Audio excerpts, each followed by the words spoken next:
When reviewing this bill, there were two issues that I saw with the bill. One is the private causes of action that are contained in the bill, allowing any student that feels they've been aggrieved by this or deprived of an athletic opportunity to bring a private cause of action against the schools and others. And then also is that the bill was a complete and total ban that did not allow for a waiver process or participation of some kind. Right now, we do have the high school league policy that does have a waiver process, and I felt like this bill took that away. So the amendment attempts to do two things. One, it mirrors the NCAA's policy on these types of participation, and I'll get more into that in just a second, and it removes the private causes of action. And thank you, Representative Cox, for really trying to make this awful bill somewhat more palatable. I appreciate your efforts in that. So I'm a little concerned that this is applying to middle school and high school student athletes. Is that accurate? I mean, there's a reason why the NCAA has that. It's because they're already starting that process. Is that right? Transitioning. Right. So, I mean, a child that was in this position would have to start undergoing these treatments at a certain time if they wanted to participate. With a 24-month, you would probably have to begin. If you wanted to play by your senior year, you would have to start those sometime in the 9th grade or 8th grade.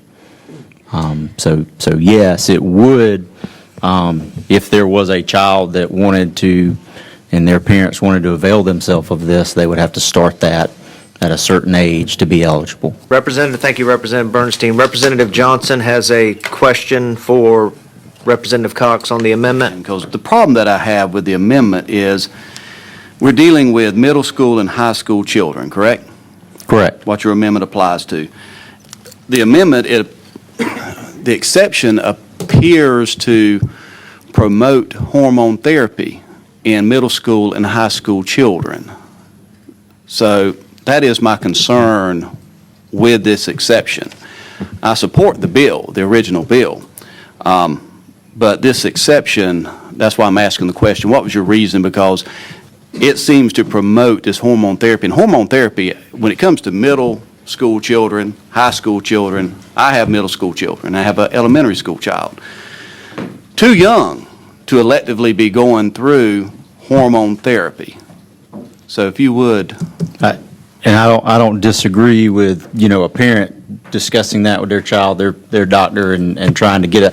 I understand that the idea may be that this would promote children in middle school, high school age going through that. However, we've seen this as a rare occurring instance, but if a child, along with their parents and their doctor, says this is how they want to participate, then that's their choice if they want to undergo this.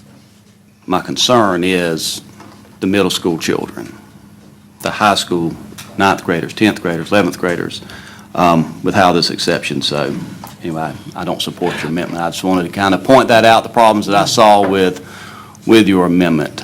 I appreciate that. Representative Wetmore, you had a question on the amendment? I do. Having just now had the opportunity to read it. This is the vote on the bill. This is a vote on the bill, which is not amended. Mr. Bailey? Aye. Aye. Mr. Bamberg? No. No. Ms. Bernstein? No. No. Mr. Bryant? Not voting. Mr. Caskey? No. No. Mr. Collins? No. No. Mr. Cox? No.